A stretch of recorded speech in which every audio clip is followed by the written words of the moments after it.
Our days in Maruabuka start early, very early. And not so much because the sun rises so soon, but because the ducks are such early birds. And upon opening their eyes, they loudly demand to be fed.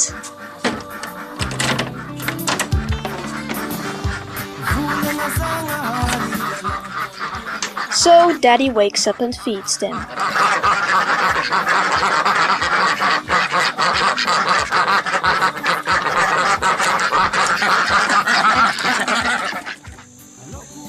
Now he's awake anyway, Daddy might as well start laying the table, making tea and brewing coffee. Obviously with measured water due to the limited gas supply.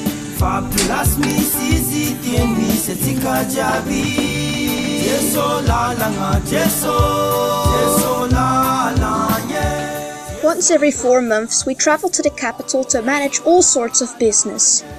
On the way home we usually stop close by Antsirabe to buy wholemeal flour. From this we bake our daily bread. Brewing coffee still happens in the old-fashioned way, with a filter. In the meantime, we children are also starting to wake up. Abby's morning ritual usually involves a trip to the bathroom to brush and style her hair. And then, around 5:30, we all sit down at the table to have a nice and lengthy breakfast. When breakfast is finished, we usually try to read and study a portion of the Bible. We memorize Bible verses by singing them, nice and loud. So loud that the people in the village can hear and enjoy our songs as well.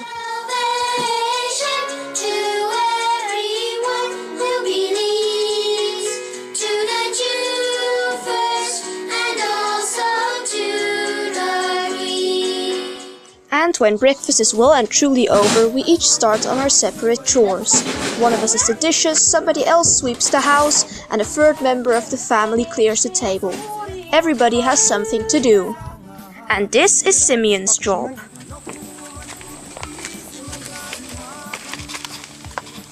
Wat voor ei heb je daar? Laat zien. En waar zijn de... Laat zien het eitje. Laat zien. Hey, en waar zijn de andere eitjes? Je zit zo'n klein broeder. Daar, waar? Hier. Oh, daar zit er nog eentje. Ja, 2. 2, waar zit die ander dan? Daar en daar. En daar? Ja. Oh ja, die kunnen we nu niet zien. When the chores are finished and the house is in order, the school day begins. Yay.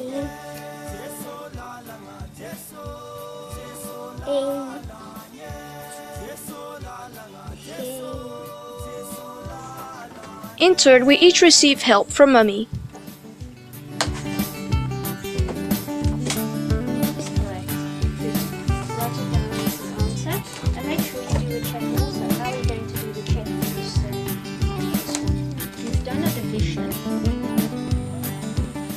And then Daddy can also begin his work. He doesn't travel to the villages every day. Some days he uses for doing chores in and around our house. Or, as is the case here, to fix the road, which had been completely destroyed by heavy rains.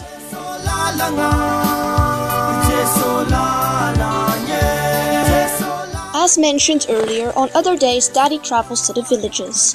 Nowadays he does that on his motorcycle. Sometimes it's a good idea to wait with starting the motorcycle. We obviously don't want the cows to be startled and run.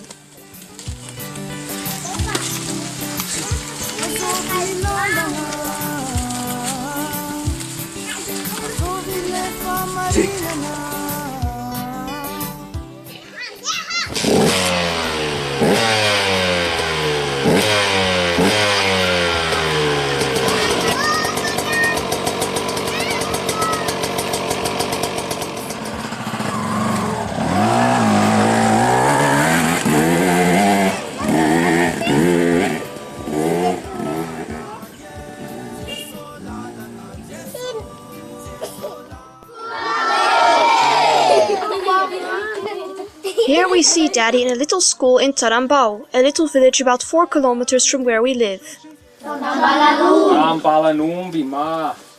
He comes here once a week and tells the stories to the children.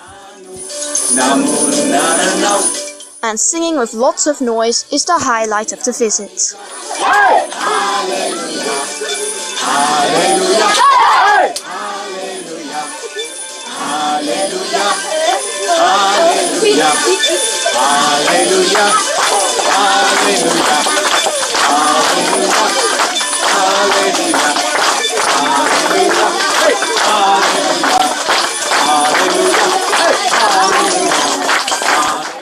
And then Daddy steps onto his motorcycle again and leaves for the next village.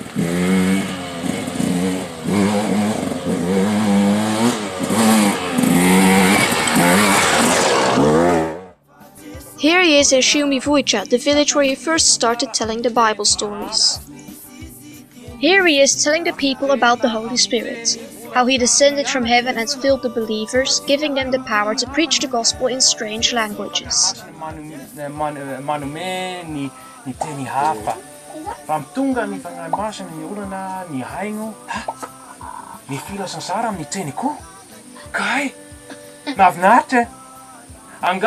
Nindri Merlis, the king's wife, has decided to become a Christian too. The conversion of her husband Yabani Merlis, the king, followed soon after.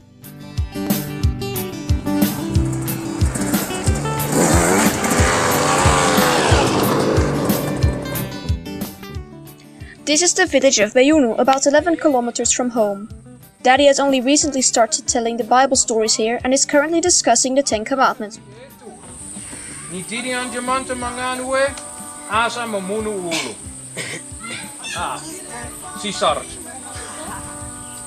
Even mamoeno ulu ya nereu. Ni didi fa fitu, oi. Asa mamoeno ulu si sarce fa ni didi fa fitu. Asa mi changa changa.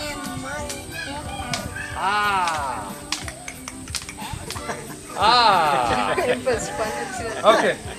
Si mangai. Bayan reu even ma pantas. Nisi ni changa changa maru maru ang ni Madagascar.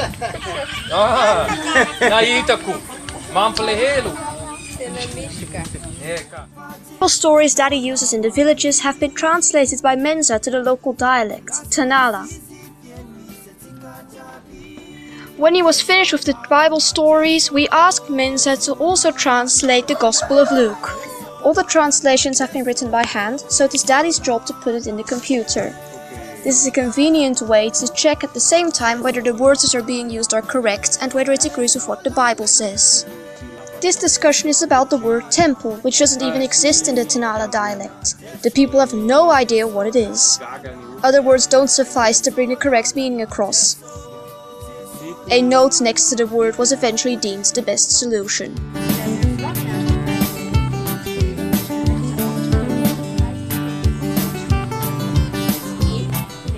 Around 4 o'clock it is becoming time to start thinking about supper.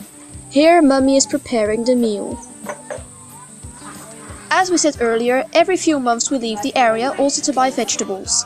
Our supply is starting to dwindle, so Mummy is becoming very creative with making salads with lots of fruit, of which there is an abundant supply. In turn, we children help with preparing meals. We also sometimes help with the bread making. Preparing meals and making bread tends to take rather long, as everything has to be done by hand.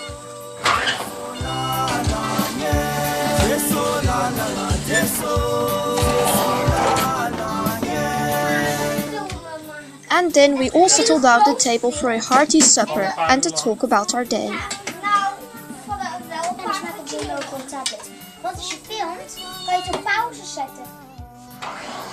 In the meantime, our house is filled with delicious smells of freshly baked bread.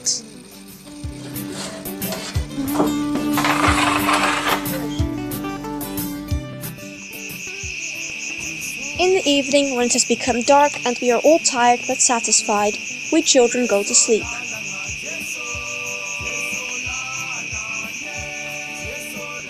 Mummy prepares next day's schoolwork while Daddy makes some tea so the two of them can calmly end the day.